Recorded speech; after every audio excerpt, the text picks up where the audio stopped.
Assalamualaikum warahmatullahi wabarakatuh. Ini jeruk nipis banyak manfaatnya, yang salah satunya buat batuk berdahak ya guys ya. Ini jeruk nipis, caranya gimana kakak?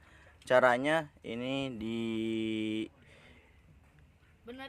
dibakar dulu, diginiin dulu nih, diginiin dulu, baru dibakar, terus dibelah, terus diperes, terus tambah kecap ya guys ya, kecap manis 2 sendok, terus diminumkan ya guys ya.